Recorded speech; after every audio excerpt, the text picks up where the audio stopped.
बयान 18। तेज सिंह के चले जाने के बाद ज्योतिषी जी अकेले पड़ गए। सोचने लगे कि रमल के जरिए पता लगाना चाहिए कि चंद्रकांता और चपला कहाँ हैं। बस्ता खोल, पटिया निकाल, रमल फेंक, गिनने लगे। घड़ी भर तक खूब गौर किया। यकायक ज्योतिषी जी के चेहरे पर खुशी झलकने लगी और होठों पर हंसी आ गई। झटपट रमल और पटिया बांध उसी तहखाने की तरफ दौड़े जहां तेज सिंह महारानी को लिए जा रहे थे। अय्यार तो थे ही, दौड़ने में कसर न की। जहां तक बन पड़ा तेजी से दौड़े। तेज सिंह कदम कदम झपटे हुए चले जा रहे थे। लगभग 5 कोस गए होंगे कि पीछे से आवाज आई, ठहरो ठहरो। फिर के देखा तो ज्योतिषी जगन्नाथ जी बड़ी तेजी से चले आ रहे। जी में खटका हुआ कि ये क्यों दौड़े चले आ रहे। जब पास पहुंचे, इनके चेहरे पर कुछ हंसी देख तेज सिंह का जी ठिकाने हुआ। पूछा, क्या हुआ जो आप दौड़े दौड़े आए हैं? ज्योतिषी जी, अरे है क्या, बस हम भी आपके साथ उसी तहखाने में चलेंगे। सो क्यों? इसका भी हाल वही मालूम होगा, यहां न कहेंगे। तो वहां दरवाजे पर पट्टी भी बांधनी पड़ेगी, क्योंकि पहले वाले ताले का हाल जब से कुमार को धोखा देकर बद्रीनाथ ने मालूम कर लिया, तब से एक और ताला हमने उसमें लगाया है, जो पहले ही से बना हुआ था, मगर उसको काम में नहीं लाते थे, क्योंकि खोलने और बंद करने में जरा देर लगती है। हम ये निश्चय कर चुके हैं कि इस ताले का भेद किसी को न बताएंगे। ज्योतिषी जी, मैं तो अपनी आंखों पर पट्टी न बांधूंगा और उस तहखाने में भी जरूर जाऊंगा। तुम छक मारोगे और ले चलोगे। वाह, क्या खूब। भला कुछ हाल तो मालूम हो। ज्योतिषी जी, हाल क्या, बस पौ 12 है। कुमारी चंद्रकांता को वहीं दिखा दूंगा। तेज सिंह, क्या? सच कहो। अगर झूठ निकले तो उसी तहखाने में मुझको हलाल करके मार डालना। खूब कही। तुम्हें मार डालूंगा तो तुम्हारा क्या बिगड़ेगा? ब्रह्म हत्या तो मेरे सिर चढ़ेगी। इसका भी ढंग मैं बता देता हूं, जिससे तुम्हारे ऊपर ब्रह्म हत्या न चढ़े। वो क्या? कुछ मुश्किल नहीं है। पहले मुसलमान कर डालना, तब हलाल करना। ज्योतिषी जी की बात पर तेज सिंह हंस पड़े और बोले, अच्छा भाई चलो, क्या करें, आपका हुक्म मानना भी बहुत जरूरी है। दूसरे दिन शाम को ये लोग उस तहखाने के पास पहुंचे। ज्योतिषी जी के सामने ही तेज सिंह ताला खोलने लगे। पहले उस शेर के मुंह में हाथ डाल के उसकी जबान बाहर निकाली, इसके बाद दूसरा ताला खोलने लगे। दरवाजे के दोनों तरफ 2 पत्थर संगमरमर की दीवार के साथ जड़े थे। दाहिनी तरफ के संगमरमर वाले पत्थर पर तेज सिंह ने जोर से लात मारी। साथ ही एक आवाज हुई और वो पत्थर दीवार के अंदर घुसकर जमीन के साथ सट गया। छोटे से हाथ भर के चबूतरे पर एक सांप चक्कर मारे बैठा था, जिसकी गर्दन पकड़कर कई दफा पेच की तरह घुमाया। दरवाजा खुल गया। महारानी की गठरी लिए तेज सिंह और ज्योतिषी जी अंदर गए। भीतर से दरवाजा बंद कर लिया। भीतर दरवाजे के बाईं दीवार में एक सुराख हाथ जाने लायक था। उसमें हाथ डाल के तेज सिंह ने कुछ किया, जिसका हाल ज्योतिषी जी को न मालूम हो सका। ज्योतिषी जी ने पूछा, इसमें क्या है? तेज सिंह ने जवाब दिया, इसके भीतर एक किल्ली है, जिसे घुमाने से वो पत्थर बंद हो जाता है, जिस पर बाहर से मैंने लात मारी और जिसके अंदर सांप दिखाई पड़ा था। इस सुराख से सिर्फ उस पत्थर के बंद करने का काम चलता है, खोल नहीं सकता। खोलते समय इधर भी वही तरकीब करनी पड़ेगी जो दरवाजे के बाहर की गई थी। दरवाजा बंद करके ये लोग आगे बढ़े। मैदान में जाकर महारानी की गठरी खोलकर उन्हें होश में लाए और कहा, अब आप हमारे साथ साथ चली आइए, आपको महाराज के पास पहुंचा दो। महारानी इन लोगों के साथ साथ आगे बढ़ी। तेज सिंह ने ज्योतिषी जी से पूछा, बताइए चंद्रकांता कहाँ है? ज्योतिषी जी ने कहा, मैं पहले कभी इसके अंदर आया नहीं हूं, जो सब जगह मेरी देखी हूं। आप आगे चलिए, महाराज शिवदत्त को ढूंढिए, चंद्रकांता भी दिखाई दे जाएंगी। घूमते फिरते महाराज शिवदत्त को ढूंढते ये लोग उस नाले के पास पहुंचे जिसका हाल पहले भाग में लिख चुके हैं। यकायक सभी की निगाह महाराज शिवदत्त पर पड़ी, जो नाले के उस पार एक पत्थर के ठोके पर खड़े ऊपर की तरफ मुंह किए कुछ देख रहे थे। महारानी तो महाराज को देख दीवानी सी हो गई। किसी से कुछ न पूछा कि इस नाले में कितना पानी है या उस पार कैसे जाना होगा, झट कूद पड़ी। पानी थोड़ा ही था, पार हो गई और दौड़कर रोती महाराज शिवदत्त के पैरों पर गिर पड़ी। महाराज ने उठाकर गले से लगा लिया। तब तक तेज सिंह और ज्योतिषी जी भी नाले के पार हो महाराज शिवदत्त के पास पहुंचे। ज्योतिषी जी को देखते ही महाराज ने पूछा, क्यों जी, तुम यहां कैसे आए? क्या तुम भी तेज सिंह के हाथ फंस गए? ज्योतिषी जी ने कहा, नहीं, तेज सिंह के हाथ क्यों? हाँ, उन्होंने कृपा करके मुझे अपनी मंडली में मिला लिया है। अब हम वीरेंद्र सिंह की तरफ हैं, आपसे कुछ वास्ता नहीं। ज्योतिषी जी की बात सुनकर महाराज को बड़ा गुस्सा आया। लाल लाल आंखें कर उसकी तरफ देखने लगे। ज्योतिषी जी ने कहा, अब आप बेफायदा गुस्सा करते हैं, इससे क्या होगा? जहां जी में आया तहां रहे, जो अपनी इज्जत करे उसी के साथ रहना ठीक है। आप खुद सोच लीजिए और याद कीजिए कि मुझको आपने कैसी कैसी कड़वी बातें कही थी। उस वक्त ये भी न सोचा कि ब्राह्मण है।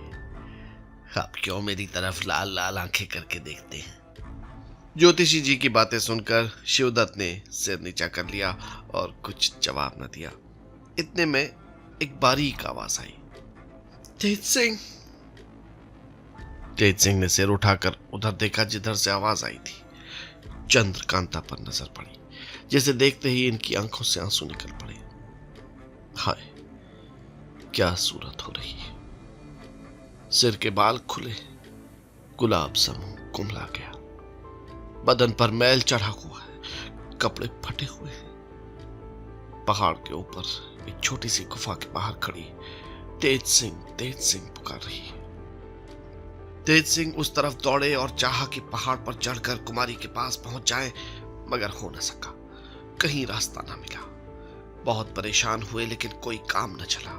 लाचार होकर ऊपर चढ़ने के लिए कमंद फेंकी, मगर वो भी चौथाई से दूर न गई। ज्योतिषी जी से कमंद लेकर अपनी कमंद में जोड़कर फिर फेंकी, आधी भी दूर न पहुंची। हर तरह की तरकीबें की, मगर कोई हल न निकला। लाचार होकर आवाज दी और पूछा, कुमारी, आप यहां कैसे आई?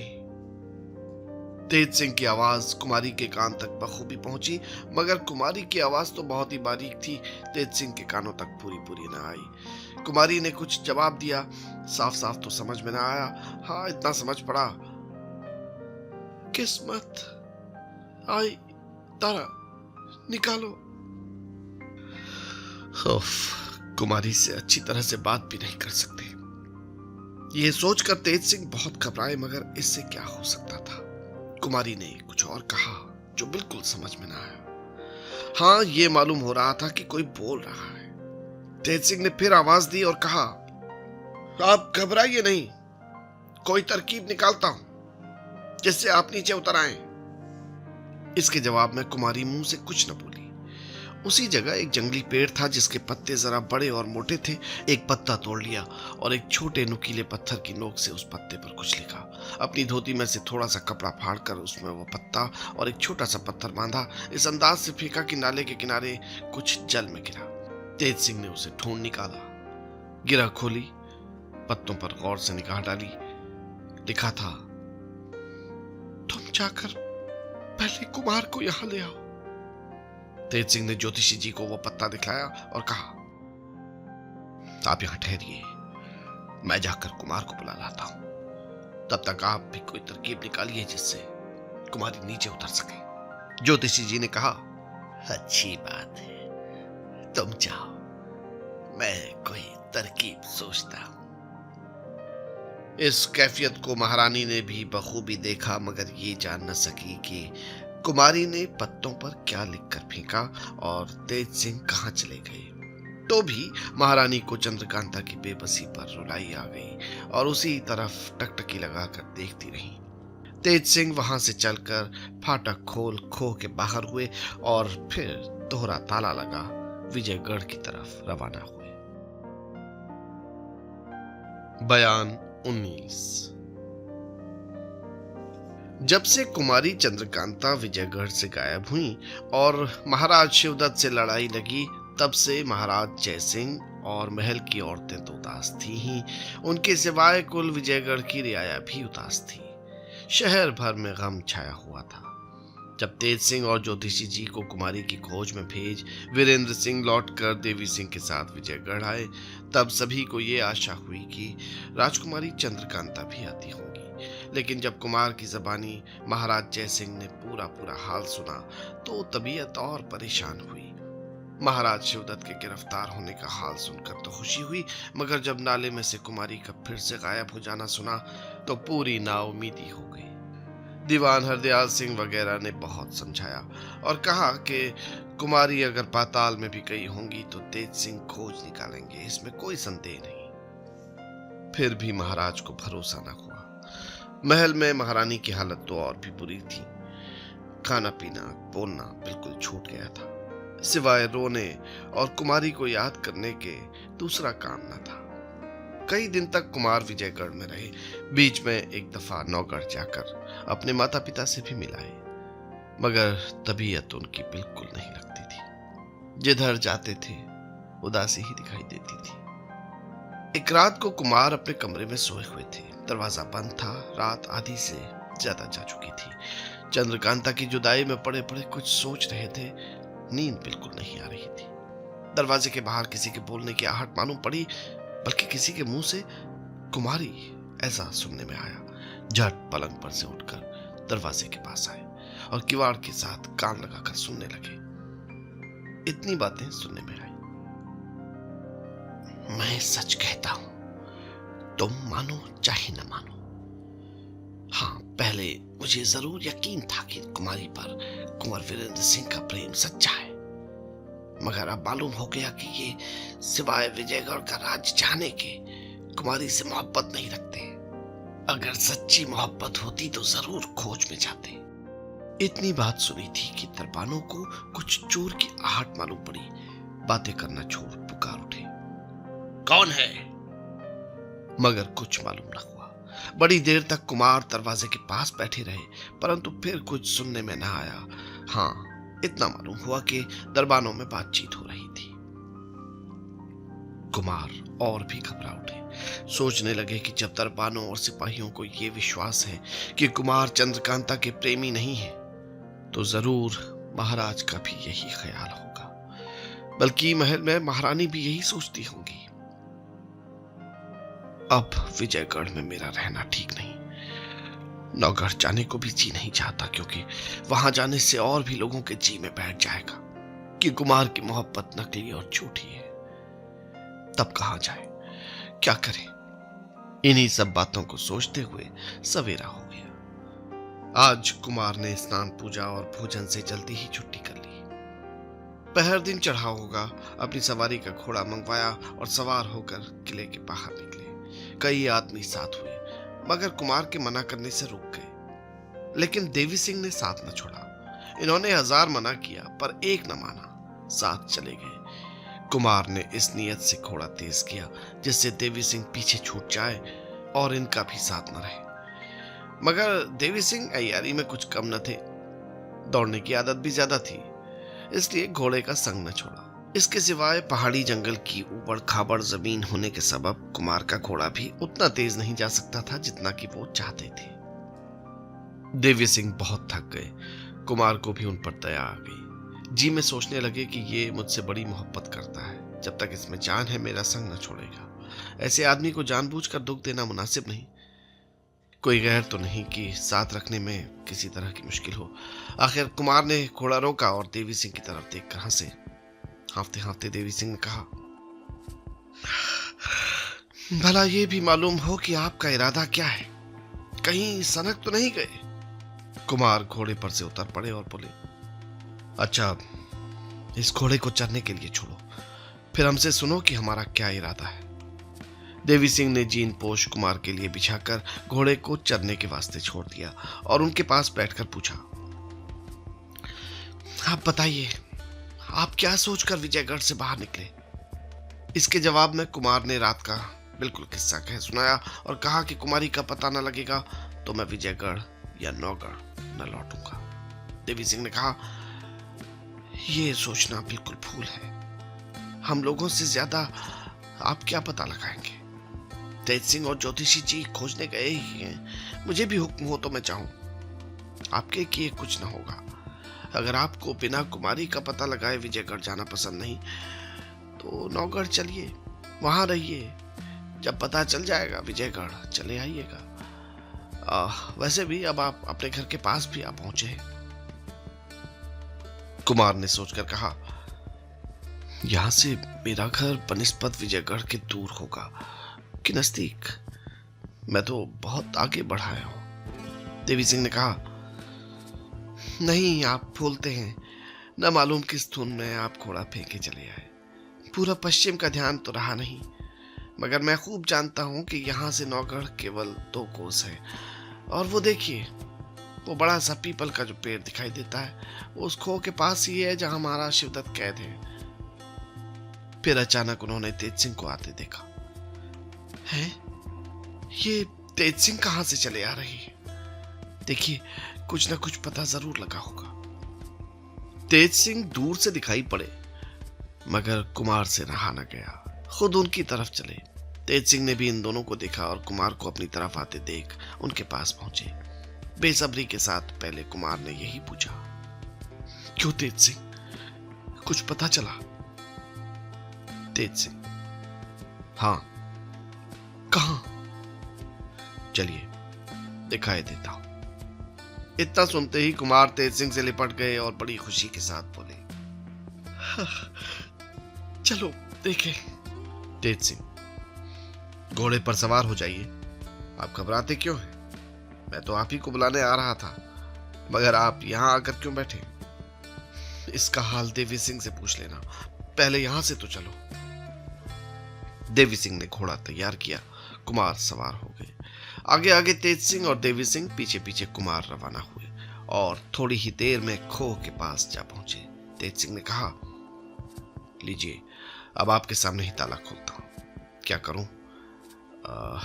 मगर होशियार रहिएगा, कहीं अय्यार लोग आपको धोखा देकर इसका भी पता न लगा लें। ताला खोला गया और तीनों आदमी अंदर गए। जल्दी जल्दी चलकर उस चश्मे के पास पहुंचे जहां ज्योतिषी जी बैठे हुए थे। उंगली के इशारे से बताकर तेज सिंह ने कहा, देखिए, वो ऊपर चंद्रकांता खड़ी है। कुमारी चंद्रकांता ऊंची पहाड़ी पर थी। दूर से कुमार को आते देखकर मिलने के लिए बहुत घबरा गई। यही कैफियत कुमार की भी थी। रास्ते का ख्याल तो किया नहीं, ऊपर चढ़ने को तैयार हो गए, मगर क्या हो सकता था। तेज सिंह ने कहा, अरे आप घबराते क्यों? ऊपर जाने के लिए रास्ता होता तो आपको यहां लाने की जरूरत ही क्या थी? कुमारी को ही न ले जाते। दोनों की टकटकी बंद गई। कुमार वीरेंद्र सिंह कुमारी को देखने लगे और वो इनको। दोनों ही की आंखों में आंसू की नदी बह चली। कुछ करते नहीं बनता। हाय, क्या टेढ़ा मामला है। जिसके वास्ते घर बार छोड़ा, जिसके मिलने की उम्मीद में पहले ही से जान से हाथ धो बैठे, जिसके लिए हजारों सिर कटे, जो महीनों से गायब रहकर आज दिखाई पड़ी, उससे मिलना तो दूर रहा, अच्छी तरह बातचीत भी नहीं कर सकते। ऐसे समय में उन दोनों की क्या दशा थी, वे ही जानते होंगे। तेज सिंह ने ज्योतिषी जी की तरफ देखकर पूछा, क्यों, आपने कोई तरकीब सोची? ज्योतिषी जी ने जवाब दिया, अभी तक कोई तरकीब सूझी नहीं, मगर इतना जरूर कहूंगा कि बिना कोई भारी कार्रवाई किए कुमारी का ऊपर से उतरना मुश्किल है। जिस तरह से वे आई हैं उसी तरह से बाहर होंगी। दूसरी तरकीब कभी पूरी हो नहीं सकती। मैंने रमल से भी राय ली थी, वो भी यही कहता है। सो अब जिस तरह से हो सके कुमारी से ये पूछिए कि और मालूम कीजिए कि वो किस राह से वहां तक गई, तब हम लोग ऊपर चलकर कोई काम करें। देखो, ये मामला तिलिस्म का है, खेल नहीं है। तेज सिंह ने इस बात को पसंद किया। कुमारी से पुकार कर कहा, कुमारी, आप घबराइए नहीं। जिस तरह से आपने पत्तों पर पहले लिखकर फेंका था, उसी तरह मुख्तसर में ये लिखकर फेंकिए कि आप किस राह से वहां तक पहुंची। बयान 20। चपला तहखाने में उतरी। नीचे एक लंबी चौड़ी कोठरी नजर आई, जिसमें चौखट के सिवाय किवाड़ के पल्ले नहीं थे। पहले चपला ने उसे खूब गौर करके देखा, फिर अंदर गई। दरवाजे के भीतर पैर रखते ही ऊपर वाले चौखटे के बीचों बीच में से लोहे का एक तख्ता बड़े जोर के साथ गिर पड़ा। चपला ने चौंक कर पीछे देखा, दरवाजा बंद पाया। सोचने लगी, ये कोठरी है या मुंहसेदानी? दरवाजा इसका बिल्कुल चूहेदानी के तौर पर है। अब क्या करूं? और कोई रास्ता कहीं मालूम नहीं पड़ता। बिल्कुल अंधेरा हो गया, हाथ को हाथ नहीं दिखाई पड़ता। चपला अंधेरे में चारों तरफ घूमने और टटोलने लगी। घूमते घूमते चपला का पैर एक गड्ढे में जा पड़ा। साथ ही इसके कुछ आवाज हुई और दरवाजा खुल गया। कोठरी में चांदना भी पहुंच गया। ये वो दरवाजा नहीं था जो पहले बंद हुआ था, बल्कि एक दूसरा ही दरवाजा था। चपला ने पास जाकर देखा, इसमें भी कहीं किवाड़ के पल्ले नहीं दिखाई पड़े। आखिर उस दरवाजे की राह से कोठरी के बाहर ही एक बाग में पहुंची। देखा कि छोटे छोटे फूलों के पेड़ों में रंग बिरंगे फूल लगे हुए हैं। एक तरफ से छोटी नहर के जरिए पानी अंदर पहुंचकर बाग में छिड़काव का काम कर रहा है, मगर क्यारियां कोई भी दुरुस्त नहीं है। सामने एक बारादरी नजर आई, धीरे धीरे घूमती हुई वहां पहुंची। ये बारादरी बिल्कुल स्याह पत्थर से बनी हुई थी। छत, जमीन, खंबे सब स्याह पत्थर के थे। बीच में संगमरमर के सिंहासन पर हाथ भर का एक सुर्ख चौखटा पत्थर रखा हुआ था। चपला ने उसे देखा, उस पर यह खुदा हुआ था, ये तिलिस्म है, इसमें फंसने वाला कभी निकल नहीं सकता। हाँ, अगर कोई इसको तोड़े तो सब कैदियों को छुड़ा ले और दौलत भी उसके हाथ लगे। तिलिस्म तोड़ने वाले के बदन में खूब ताकत भी होनी चाहिए, नहीं तो मेहनत बेफायदा है। चपला को इसे पढ़ने के साथ ही यकीन हो गया कि अब जान गई, जिस राह से मैं आई हूं उस राह से बाहर जाना कभी हो नहीं सकता। कोठरी का दरवाजा बंद हो गया। बाहर वाले दरवाजे को कमंद से बांधना व्यर्थ हुआ, मगर शायद वो दरवाजा खुला हो जिससे इस बाग में आई हूं। ये सोचकर चपला फिर उसी दरवाजे की तरफ गई, मगर उसका कोई निशान तक न मिला। ये भी नहीं मालूम पड़ा कि किस जगह दरवाजा था। फिर लौटकर उसी बारादरी में पहुंची और सिंहासन के पास गई। जी में आया कि इस पत्थर को उठा लूं, अगर किसी तरह बाहर निकलने का मौका मिले तो इसको भी साथ लेती जाऊंगी, लोगों को दिखाऊंगी। पत्थर उठाने के लिए झुकी, मगर उस पर हाथ रखा ही था कि बदन में सनसनाहट पैदा हुई और सिर घूमने लगा, यहां तक कि बेहोश होकर जमीन पर गिर पड़ी। जब तक दिन बाकी था, चपला बेहोश पड़ी रही। शाम होते होते होश में आई, उठकर नहर के किनारे गई, हाथ मुंह धोए, जी ठिकाने हुआ। उस बाग में अंगूर बहुत लगे हुए थे, मगर उदासी और घबराहट के सबब चपला ने एक भी दाना न खाया। फिर उसी बारादरी में पहुंची। रात हो गई और धीरे धीरे वो बारादरी चमकने लगी। जैसे जैसे रात बीतती जाती थी, बारादरी की चमक बढ़ती जाती थी। छत, दीवार, जमीन और खंबे सब चमक रहे थे। कोई जगह उस बारादरी में ऐसी न थी जो दिखाई न देती हो, बल्कि उसकी चमक से सामने वाला थोड़ा सा हिस्सा बाग का भी चमक रहा था। ये चमक काहे की है, इसको जानने के लिए चपला ने जमीन, दीवार और खंभों पर हाथ फेरा, मगर कुछ समझ में ना आया। ताज्जुब, डर और नाउमीदी ने चपला को सोने न दिया। तमाम रात जागते ही बीती। कभी दीवार टटोलती, कभी उस सिंहासन के पास जाकर उस पत्थर को गौर से देखती जिसके छूने से बेहोश हो गई थी। सवेरा हुआ, चपला फिर बाग में घूमने लगी। उस दीवार के पास पहुंची जिसके नीचे से बाग में नहर आई थी। सोचने लगी, दीवार बहुत चौड़ी नहीं है, नहर का मुंह भी खुला है, इस राह से बाहर हो सकती हूँ। आदमी के जाने लायक रास्ता बखूबी है। बहुत सोचने विचारने के बाद चपला ने वही किया। कपड़े सहित नहर में उतर गई। दीवार से उस तरफ हो जाने के लिए गोता मारा। काम पूरा हो गया, अर्थात उस दीवार के बाहर हो गई। पानी से बाहर निकली तो देखा कि दूर सब तरफ ऊंचे ऊंचे पहाड़ दिखाई देते हैं, जिनके बीचों बीच से ये नहर आई है और दीवार के नीचे से होकर बाग के अंदर गई है। चपला ने अपने कपड़े धूप में सुखाए। अयारी का बटुआ भीगा न था क्योंकि उसका कपड़ा रोगनी था। जब सब तरह से लैस हो चुकी, वहां से सीधी रवाना हुई। दोनों तरफ ऊंचे ऊंचे पहाड़, बीच में नाला, किनारे पारिजात के पेड़ लगे हुए।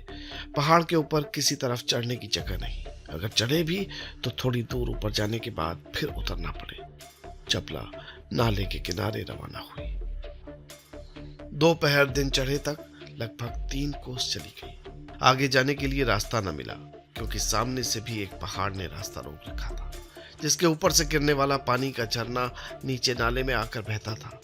पहाड़ी के नीचे एक तालाब था जो अंदाज में 10 गज लंबा और 10 गज चौड़ा होगा। गौर से देखने से मालूम होता था कि इसको पहाड़ काट के बनाया गया है। इसके बीचों बीच पत्थर का एक अजदहा यानी अजगर था, जिसका मुंह खुला हुआ था और आदमी उसके पेट में बखूबी जा सकता था। सामने एक लंबा चौड़ा संगमरमर का साफ चिकना पत्थर भी जमीन पर जमाया हुआ था। अजदहे को देखने के लिए चपला उसके पास गई। संगमरमर के पत्थर पर पैर रखा ही था कि धीरे धीरे अजदहे ने दम खींचना शुरू किया और कुछ ही देर बाद यहां तक खींचा कि चपला का पैर जम न सका।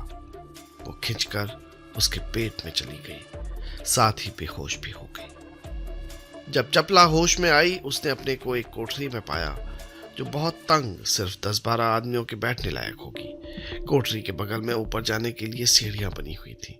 चपला थोड़ी देर तक अचंभे में भरी हुई बैठी रही। तरह तरह के ख्याल उसके जी में पैदा होने लगे। अक्ल चकरा गई कि ये क्या मामला है। आखिर चपला ने अपने को संभाला और सीढ़ी के रास्ते छत पर चढ़ गई। जाते ही सीढ़ी का दरवाजा बंद हो गया। नीचे उतरने की जगह न थी। इधर उधर देखने लगी। चारों तरफ ऊंचे ऊंचे पहाड़। सामने एक छोटी सी खोह पर नजर पड़ी जो बहुत अंधेरी न थी क्योंकि आगे की तरफ से उसमें रोशनी पहुंच रही थी। चपला लाचार होकर उस खोह में घुसी। थोड़ी ही दूर जाकर एक छोटा सा तालाब मिला।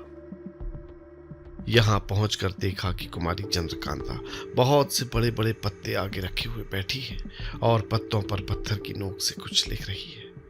नीचे झांक कर देखा तो बहुत ही ढालवी पहाड़ी, उतरने की जगह नहीं। उसके नीचे कुंवर वीरेंद्र सिंह और ज्योतिषी जी खड़े ऊपर की तरफ देख रहे हैं। कुमारी चंद्रकांता के कान में चपला के पैर की आहट पहुंची। फिर के देखा, पहचानते ही उठ खड़ी हुई और बोली, चपला, वहां सकी, खूब पहुंची। देख, सब कोई नीचे खड़े। कोई ऐसी तरकीब नजर नहीं आती कि उन तक पहुंच सके। उन लोगों की आवाज मेरे कान तक पहुंचती है मगर मेरी कोई नहीं सुनता। तेज सिंह ने पूछा है कि तुम किस राह से यहाँ आई हो। उसी का जवाब इन पत्तों पर लिख रही हूं। इसे नीचे फेंकूंगी। चपला ने पहले खूब ध्यान करके चारों तरफ देखा। नीचे उतरने की कोई तरकीब नजर न आई। तब बोली, कोई जरूरत नहीं है पत्तों पर लिखने की। मैं पुकार के कह देती हूँ। मेरी आवाज वे लोग बखूबी सुनेंगे। पहले ये बताओ, तुमको बगुला निकल गया था या किसी दूसरी राह से आई हो? कुमारी ने कहा, हाँ, मुझको वही बगुला निकल गया था जिसको तुमने उस खंडहर में देखा होगा। शायद तुमको भी वही निकल गया हो। चपला ने कहा, नहीं, मैं दूसरी राह से आई हूं। पहले उस खंडहर का पता इन लोगों को दे दूं, तब बातें करूं, जिससे ये लोग भी कोई बंदोबस्त हम लोगों को छुड़ाने का करें। जहां तक मैं सोचती हूँ, मालूम होता है कि हम लोग कई दिनों तक यहाँ फंसे रहेंगे। खैर, जो होगा देखा जाएगा।